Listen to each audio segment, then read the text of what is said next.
folks. The Field and Garden Podcast is honored to be partnering with the Growing for Market magazine. They have been publishing practical ideas and information for direct market flower and vegetable growers for over 31 years. All the articles are written by farmers who get their hands dirty and know what they're doing. The magazine is still on the same mission as when the Flower Farmer book author Lynn Bazinski founded this magazine back in 1992 to connect growers with the best ideas from other growers. There is dedicated flower content in every magazine, a decade's worth of back issues, and over 1,600 archived articles from writers like Aaron Byczynski, Gretel Adams, Pamela and Frank Arnowski, and Jonathan and Megan Lease, all available on the website. With 10 new issues every year available on paper, digital, or both, you're guaranteed to find something to fine-tune your farm in growing for market. So if you do farmers markets, CSA, farm stands, pick your own, florist sales, or wholesaling, whether you're a commercial grower or you just want to grow like one, subscribe to Growing for Market for the nitty-gritty details of growing, marketing, and the business of local farming. And I have a special offer for you. Use the coupon code WORKSHOP to get 25% off any subscription to the original Farmer to Farmer magazine at growingformarket.com. Hey folks, welcome back to another episode of the Field and Garden Podcast. It's me, your friend, Lisa Mason Ziegler, and I really appreciate you hitting the button to join me again here for another episode. So friends, if you're new here, then, you can learn more about what we're doing here at the Gardener's Workshop. We're a Southeastern Virginia, urban, literally in the middle of the city, flower farm, learning center, online garden shop. And you can learn all about all of that over at thegardenersworkshop.com. So I really encourage you to do that because there's lots of tutorials and a lot of other information. So today's episode, boy, oh boy, I haven't told this story in a long time. And I realize that as we're into the seed starting season, and in fact, we all know, right, that the seed starting season never really ends, but this is the time of year. We're in February, so it's hot on a lot of people's minds at this time of the year. And so today I'm going to tell you about the journey of me learning about the easy indoor seed starting method with soil blocking, kind of how that all came to happen, right? Because seed starting with soil blocking is a big part of what I teach about. It's a big part of my business. And, I thought some people might be interested to find out why it is that I came down this trail, right? So first off, if you need some how to do it type of information, you can check out our website. Has under the free resources part of the website, there is a all things soil blocking category, and there's also a video guide. Both of those are loaded with free resources, as well as I have an online course that you can take. It's an on-demand, meaning it's available all the time, called Seed Starting Made Easy. It's like a 90-minute course on from beginning to end of seed starting with soil blocking, as well as how to direct sow seeds out in the garden. So I want to, before we get into my little storytelling here this morning, I do want to say that while I do soil block a lot of our crops, I'd be willing to say probably 90 to 95%, I still also use plug trays when it makes sense, right? Like for instance, our weekly sunflower successions, which during high production years, that was 1,200 a week we were starting for 26 weeks a year. It would not have been cost effective or just smart for us to make 1,200 2-inch soil blocks every week for those sunflowers, right? Because the sunflowers don't fit into the little 3/4 inch soil block, which is what we use most of the time. And I want you to really, I'm trying to really make those verbs predominant, y'all, because what you're going to soon learn about me is I am not a purist. I do what fits the job that needs to be done. If it's best in a 3/4 inch soil block, that's what I do. If it needs to be in a 2-inch soil block, like a sweet pea seed does, then I use that. But if it's a plug tray for the, just thousands and thousands of sunflowers that we would start each season, we used plug trays. And then we went about finding to get the best result out of whatever method we actually chose. So I just wanted to say that because people will see images of me, of sunflowers and plug trays, and they're like, I thought you were a soil blocker. Well, there you go. So the story all kind of starts because I am an urban flower farm, and I am urban in the truest sense that I am literally totally surrounded by houses. My little bit less than 3 acres, a farm, totally have houses around me.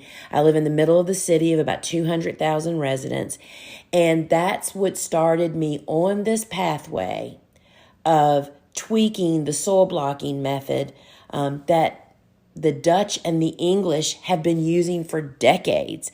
And I kind of tweaked it to my environment, which was basically a tabletop seed starting method that I know would work best for me and also for just lots of home gardeners and even commercial growers.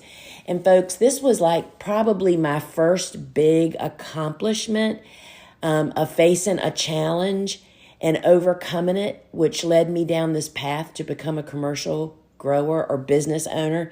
And, it's just the first example of making lemonade out of lemons for an incredibly huge win, right?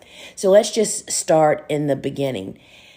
So back before I even knew about flower farming, I was dabbling in gardening. I just bought my house. It was a single person, and I was dabbling in gardening, and seed starting came to my forefront because, first off, it was the cheapest way to get plants in my mind. So I started dabbling. Well, I was a dreadful seed starter. I mean, I tried so many different things, y'all, and then I started buying different kinds of seed starting kits.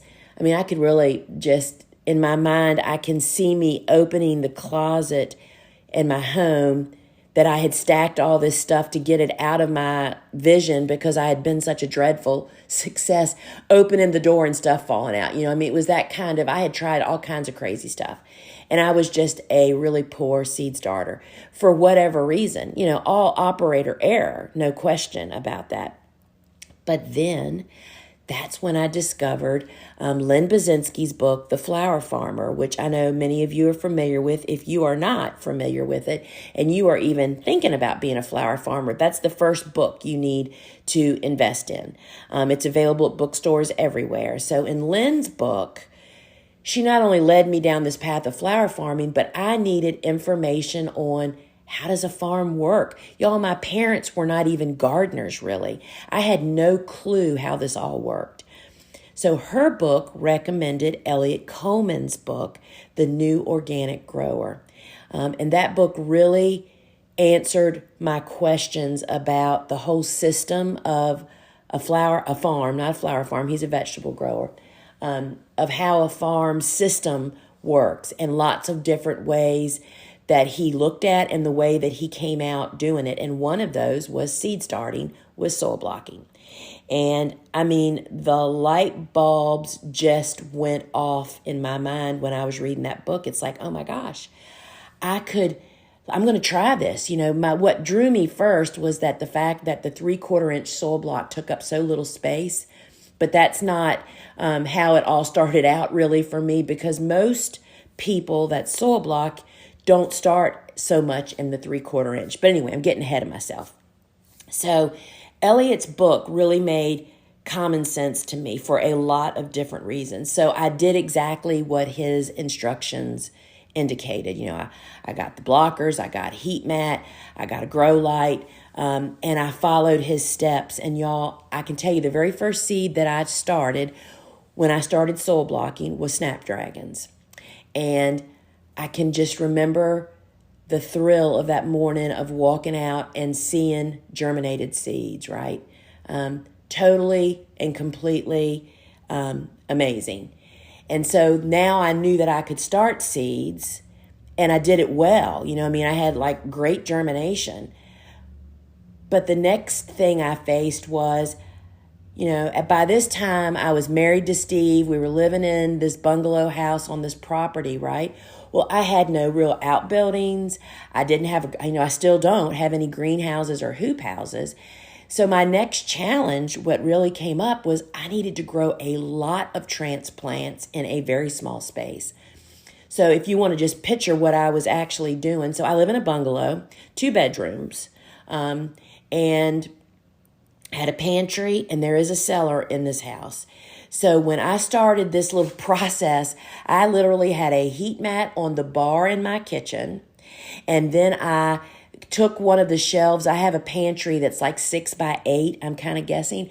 I cleared off one shelf and hung a grow light from that shelf. And so I would start them on my bar and move them to that pantry shelf. Well, y'all, that was not very much real estate. I had to find out how to get the most out of the smallest space, but I also had another problem.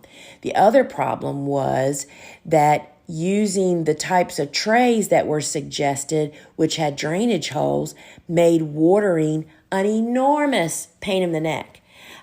Because of in my house situation, an indoor, not in a room where you can just let water run, like in a greenhouse or maybe even in a garage or somewhere where you didn't really care. But so I really tackled 2 issues. One was how to water more efficiently and easily, because you also have to consider, like so many people, is that, watering could not be a half an hour project. It needed to be done and out of there so I could go to my job. I was still working off farm back then. And so that is when I started exploring using trays with flat bottoms so water could not sit in ridges with no drainage holes. And that started my journey of learning how to water and not leave any excess, but to ensure that my blocks were completely moist, which is the method that I have followed with great success all of these years. So that solved a big problem. That meant that I could use like a shelving unit with multiple shelves with grow lights and trays on each shelf, so I could make the most out of the footprint of real estate that I had available.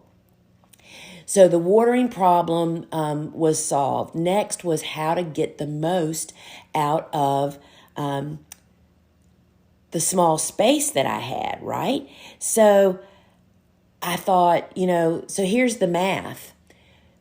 Everybody here may or may not remember or know what a cafeteria tray is. Those are the kind of hard plastic trays that when you would, maybe at school or go to a cafeteria style restaurant, you grab a tray and go down the line and fill your tray up. Those trays are what have been the basis of my commercial operation for all these years. And I'm going to guess, I think they're like 14 by 20 or 22 or something like that. Anyway, on that cafeteria size tray, I could either fit 240 of the small 3/4 inch blocks, or I could fit 36 of the 2-inch blocks. Doesn't take long to figure out, okay, I have to figure out how I can make the most out of those 3/4 inch blocks, right? So I really went to work experimenting, and y'all, I composted a lot of seedlings, figuring all this out. Literally thousands, trying to experiment and find the best way to do this. And so, from dumping out all of my, having samples of all the different seeds that I was starting. And so it became really apparent to me that the lion's share of the seeds that I was starting were tiny. pretty small. Think basil, celosia, snapdragons, feverfew, snaps, all of those, right? They were pretty small, but there were a few that could not fall into that category. Sweet peas and sunflowers were two that just come to mind. In the vegetable world, zucchini and squash, those just would not fit in the 3/4 inch. So I went to work pushing that 3/4 inch block to amazing lengths, right? So what my experiment panned out after I finally figured it out was that little block wouldn't just grow transplants. It grew amazing quality transplants. And they also, when you follow one simple rule, grew transplants that could grow in that block until they go to the garden. And what is that little secret? What is that jam? What is that, secret sauce? It's timing, y'all. It's when you actually start it. So a couple of factors play into this. One of the benefits of soil blocking is that during the transplant stage, while they're growing in the block, they tend to grow faster indoors.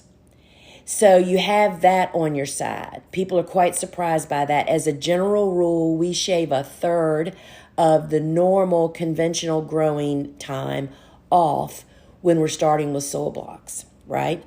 So when you combine that they do tend to grow faster and that you want them to grow into the perfect size transplant during the window when you can actually take it outside and harden it off and plant it, it's all about the timing. And yes, when you're first starting out, there is definitely a learning curve. First off, we all tend to start too early because we're excited, we're anticipating. But I'm hoping that my episode about the truth of seed starting helped you to understand that there's always a seed to be started. You don't have to be starting seeds too early at the improper time because there's probably a seed that's the perfect time for. You just have to find out what it is for you, for wherever you are, right? So check out that episode. So I learned that when I exercised restraint and shaved off that additional growing time that soil blocks don't need during the transplant stage and actually started my transplants at the proper time, I grew killer transplants in that 3/4 inch block for their entire life, and that 3/4 inch block is what was taken to the garden. Y'all, that was like, it was eureka. I could grow mass volumes of transplants to become a commercial farmer. This may not be as important to the home gardener, because you could use 2-inch blockers because you're not starting literally tens of thousands of seedlings in a small space. So just a little rabbit hole for just a second. Let's just warp forward from that time when I built this building that I'm sitting in now, what has become my work building, because I still don't have any greenhouses, right? I mean, I can't. I'm in the middle of the city. Ordinances make it nearly impossible for that to be an option. So when we built this building, we put a 10 by 10 room in it with the intention that it would become my grow room. Has a drain in the middle of the room, which is purely convenient. You do not have to have access to a floor drain. And I can grow and support up to 13,000 seedlings in that room by the way that I pack shelving units in there with grow lights on it. So it's really, really possible. And it's all because of this process of figuring out how this system can work in your situation. So back to this journey, right? So I want to share the facts that I have grown to love and know about soil blocking. One of the things that is really apparent to me is that they suffer no transplant shock. Because they don't get root bound, they can do two or three different things. One is the roots actually, when they hit the sides of those blocks, they kind of like hit a little airspace and they immediately kind of start internal growing a little bit more. Now, totally understand if you leave them in the blocks longer, which I do on a regular basis, they can grow into their neighbor block. They can grow into a mat at the bottom. But in my experience, they still don't suffer the transplant shock like they do when they're in some type of container where they wind around and around, and then you have to untangle them, right? So they don't tend to have such a recovery period from their roots being pulled apart when they're in that winding long stage. So I will say here also that I think I give the credit to soil blocking to our tremendous success with celosias. Celosia is coxcomb and the plumes, that both of them are in our top 10 cash crops. They have been for all of these years. And celosias resent being pot bound, and that's one of the reasons that we felt like they just do so well in soil blocks.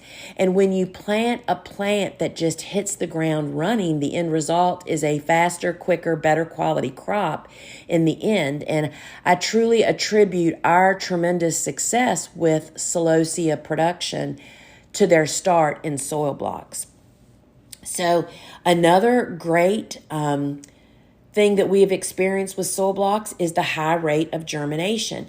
The ideal conditions where, the other thing that I found with the small block is it has been easier for me to maintain moisture and warmth, what's needed during whatever process you're in. Instead of having a larger mass of soil, which tends to give people more trouble. For instance, if you have a larger mass of soil, oftentimes the top part of the soil, the top part of it is dry and the bottom's wet, or vice versa, or cool and warm. So it just has been really easy, and we just experience a super high rate of germination. The other thing that, of course, we've just been talking about is how you can grow a lot in a really small space. Now, if you're a home gardener or just starting out as a small market farmer, literally in the space of 12 inches by 24, which is the size of our small tabletop grow light, you can grow and support 240 3/4 inch blocks. That is a lot of plants, y'all. And you can literally do it anywhere in your home. I mean, I did it in my pantry, in my bar, until I got this building, and in my cellar.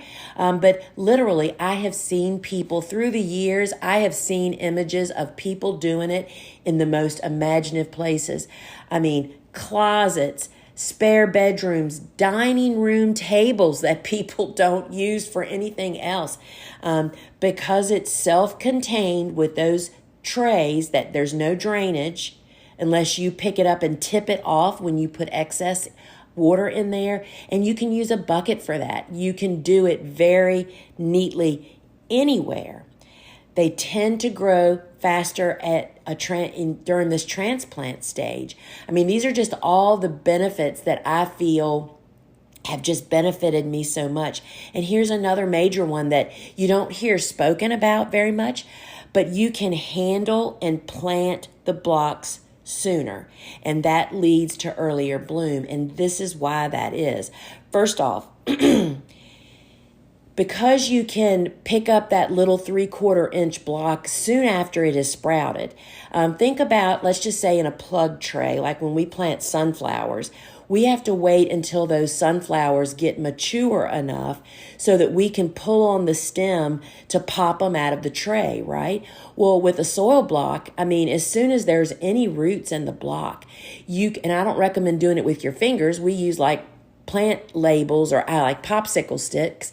You can literally just pull that little block apart from the rest of them and you can handle it. That means that you can really handle the transplants so much earlier in the growth stage so that you can handle them and get them out into the garden. I will also say that because of this virtue of soil blockers, you can also sprout seeds indoors and literally plant them outside as they are just after emerging. If you're having sprouting problems, or if you need to direct seed something that the conditions aren't exactly right. I'm thinking of cool flowers in very early spring where it's too cold to get a seed to actually sprout outside. You can sprout them indoors and then immediately plant them while they're still right after they have sprouted. So handling and planting them sooner just leads to earlier blooms. And also there is less handling. You only plant one seed per block. There is no thinning chores. There is no potting up chores. That is a huge benefit to people that are thinning and potting stuff up. The other thing is because you can start on tiny trays versus larger trays like plug trays, you can start multiple plants in a very small space with these smaller trays. And it's just bigger convenience, which is really what it's all about, right? Also, blocking mix is the opposite of the seed starting mix. Seed starting mix specific, because there's always a special mix for whatever chore you're doing, right? I mean, everybody has their own favorite. Well, blocking is no different. The blocking characteristics of the blocking mix is that it's dense and it binds together. Think about it. It's not in a container. You want it to hold tight together. Seed starting mix typically is made to go in a container, and those containers need to have air and water running through it freely. So seed starting mix is the opposite of blocking mix. And you can always find the recipe on our website that you can make it at home, and we also have the ready-made mix. I will say that probably the biggest learning curve with soil blocks, particularly with people that have been doing seed starting and other methods, is the learning curve of watering, because it's just so very different. But once you master that, we find that people just never look back. There's just a lot of conveniences. There's a great quality to the transplants. There's less growing time inside, which is a huge bonus. And once you're equipped with the equipment, the trays and the blocking tools, all you add each year is blocking mix and seeds. So it's just a super sustainable, if you want to use that word. Once you're set up, you just go. I mean, literally, I still have the same blocker I started with all those years ago. And I do just want to mention about the 2-inch block. We do use the 2-inch block, but only when the seed is too large to fit in the 3/4 inch. As I mentioned previously, sweet peas just grow beautifully in the 2-inch block. And also they're one of the ones that you can literally plant them out in the garden. As soon as they start they start sprouting, you can just move them right out to the garden. Sunflower seeds are too big for the 3/4 inch, but of course we do them in plug trays because of the sheer volume that we start. And the other time we use the 2-inch block is we start eggplant, peppers, and tomatoes to get as many started as possible in the 3/4 inch block. And then when they're about 10 days old, we just pop them up to the 2-inch block. And y'all, the quality of the transplants that come out of those 2-inch blocks are just absolutely tremendous. So I just thank you for listening to my storytelling, trail here that we've gone down. But the discovery and pursuit of these successful steps allowed me literally to launch my cut flower farm, and also to turn soil blocking into a revolutionary opportunity for others to have in-home easy seed starting. And I will tell you that a highlight for me came several years ago. I was at a conference where guess who was there speaking also? Eliot Coleman. And I saw him heading to my booth as the crowd literally parted for him as he was walking. It was a wall-to-wall people. And he was drawn to my booth because he saw the soul blockers. And we had a discussion about what I've done and the way I've tweaked it to be so useful in an in-home. And I got the nod, y'all. I mean, meeting Eliot was like meeting Mick Jagger. I mean, it was really I could barely speak, if y'all can imagine that. It was really, really special for me, and it really meant a lot for him to acknowledge that, not everybody has the same conditions to start seeds in. And my situation of not having greenhouses, I know that there are literally thousands and thousands of people that face that challenge. And I was just really glad to go down this road. And I didn't get it right out of the gate. It took time to learn and to get where I am today. And, I just hope that encourages you. And thanks for letting me walk down memory lane, friends. And if you want to learn more about seed starting, soil blocking, head over to thegardenersworkshop.com. Our online garden shop has all the equipment and the tools. We import the blockers. We are really have become good friends with the manufacturer of soil blockers. It's three sisters. So we kind of have kindred spirits with my sister and I doing this business. And so head over to thegardenersworkshop.com. And friends, until we meet again, ciao.